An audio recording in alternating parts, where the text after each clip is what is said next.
Si quelqu'un met une échelle ou une planche sur le sol et vous dit « marche dessus et je te donne 20 $», vous pouvez lui dire « ok, c'est de l'argent facilement gagné, d'accord, je vais le faire ». Si cette même personne met l'échelle entre deux immeubles hauts de 20 étages et vous dit « ok, vas-y, traverse », vous allez lui dire « non mais même pour 100 $, c'est bon, garde ton argent, je veux pas. Je risque de tomber, de me tuer, ça vaut pas la peine. » Par contre, si l'immeuble en face de vous est en feu et que votre enfant est sur le toit, là, argent ou pas, vous allez traverser. La différence entre ces cas, c'est quoi? Salut, c'est Josiane, je suis entrepreneur, j'ai créé Iwalewa, la marque de cosmétiques Made in Africa.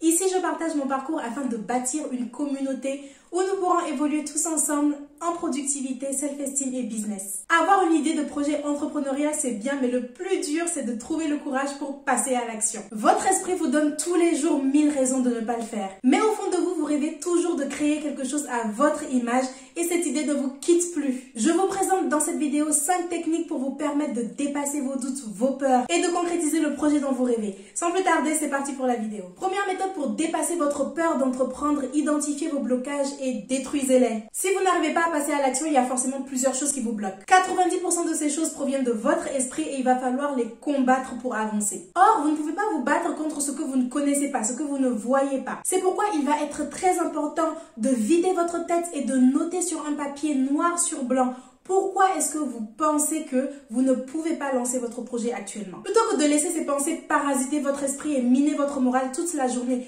écrivez-les, confrontez-les. Qu'elles vous disent maintenant en face que vous n'êtes pas capable, que vous allez échouer, etc., etc. Vous allez voir que déjà faire ce travail va être une première étape de soulagement. Ne sous-estimez pas le pouvoir d'écrire des mots sur un papier. J'ai déjà parlé de comment identifier ces croyances limitantes et comment les convertir en croyances aidantes dans une autre vidéo. Peut-être vous-même, si vous vous intéressez au développement personnel, vous connaissez déjà cette technique et l'appliquer peut-être déjà, mais dans cette vidéo, je voudrais aller un cran plus loin et vous partager une chose que j'ai apprise et appliquée récemment. Sur YouTube, je suis plusieurs entrepreneurs et créateurs de contenu qui m'inspirent, notamment Vanessa Lau, j'espère que je ne déforme pas trop son nom, qui est coach et entrepreneur américaine que j'admire énormément. Dernièrement, j'ai regardé une de ses vidéos où elle aborde comment vaincre le syndrome de l'imposteur, comment prendre confiance en soi, etc., etc. Elle disait qu'à un moment où elle en avait besoin, elle a mis sur papier toutes ses croyances, toutes ses pensées négatives qui lui trottaient dans la tête et qui lui affirmaient que son entreprise allait échouer, que ce n'était pas la peine qu'elle essaye. Une fois qu'elle a tout mis sur papier, elle ne s'est pas arrêtée là. Elle s'est carrément engagée dans un débat contre elle-même sur pourquoi chacune de ses croyances était fausse,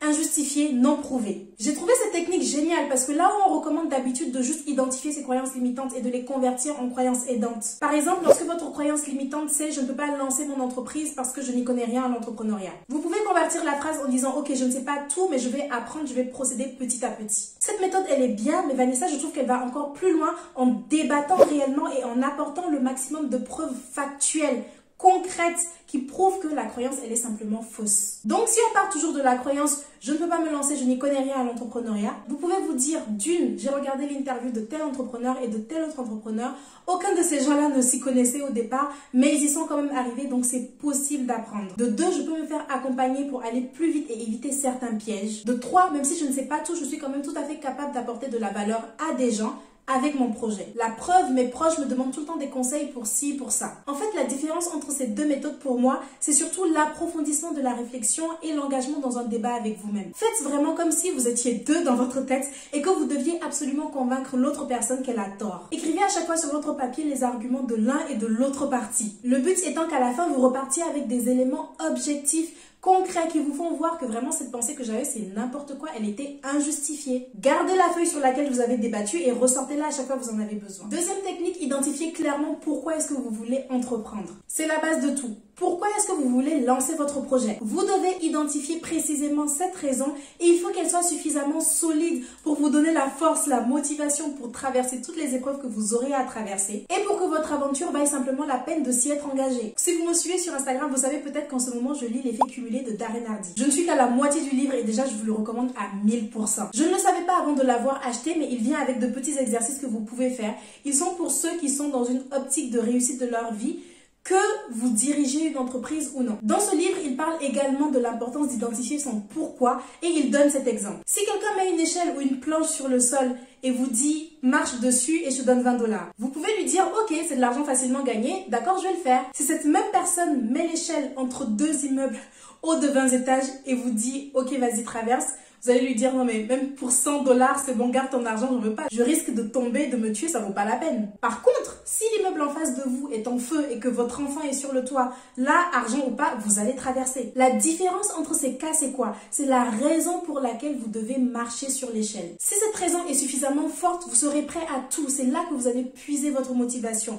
Par contre, si elle est trop faible, là, vous ne verrez juste pas l'intérêt de faire ce qu'il y a à faire. Si la raison pour laquelle vous voulez créer votre entreprise est suffisamment forte, peu importe les obstacles que vous allez rencontrer, peu importe la peur que vous ressentez à ce moment T, vous allez la dépasser. Imaginez-vous juste que vous avez en face de vous un immeuble en feu et qu'un de vos proches est sur le toit. Votre pourquoi n'a pas à absolument être une cause noble du style je veux éradiquer la famine dans le monde. Votre pourquoi peut tout à fait vous concerner vous-même. Peut-être vous avez juste envie de prouver à quelqu'un qu'il a tort. Peu importe, tant que cette raison est suffisamment forte pour vous drainer et vous donner la motivation d'agir. Troisième technique, tester l'entrepreneuriat mais à petite échelle. Vous aurez beau faire tous les réglages mindset possibles, tant que vous ne passerez pas à l'action, votre peur sera toujours là. Les techniques de développement personnel vous servent à la maîtriser, à la faire taire un moment le temps que vous repreniez le contrôle. Donc, il faut profiter du moment où vous êtes dans cet état d'esprit pour agir, sinon vous allez retomber dans vos travers. L'ennemi numéro 1 de la peur, c'est l'action. Quand vous êtes occupé à chercher de nouvelles stratégies de lancement de votre marque, il y a peu de place dans votre esprit pour le doute car vous êtes occupé. Et le doute restant sera vite éliminé par vos résultats. Parce que quand vous faites quelque chose, vous avez de petites victoires. Vous recevez les compliments des gens. Ce que vous vouliez créer se concrétise.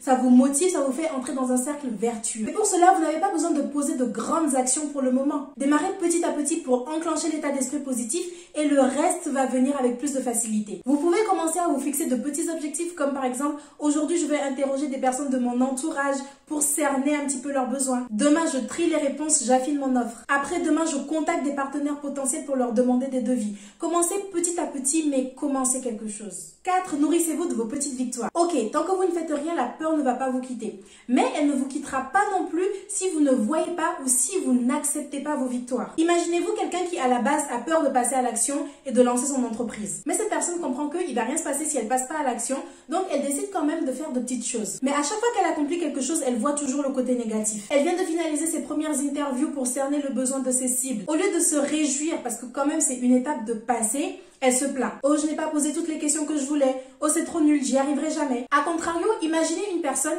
qui a fait exactement la même chose, exactement de la même manière. Mais au lieu de voir que ce qu'il y a de mal et s'arrêter là, elle se félicite, elle se dit mais c'est vraiment bien que j'ai osé faire ça. C'est vrai qu'il y avait de petites erreurs, mais la prochaine fois, je vais m'améliorer. Vous croyez que qui va entrer dans le cercle vertueux dont on parlait plus haut? Qui va mieux réussir le lancement de son projet? Notre cerveau carbure automatiquement aux émotions négatives, car son travail, c'est de repérer les dangers, nous envoyer un signal afin qu'on puisse se protéger. La peur est un sentiment qui initialement est là pour nous alerter que quelque chose ne va pas et qu'il faut qu'on s'en éloigne. Une des origines de la peur va être l'inconnu. Ah, cette zone-là, on ne la connaît pas, donc on va faire attention. Donc, au bout d'un moment, c'est normal d'avoir des doutes.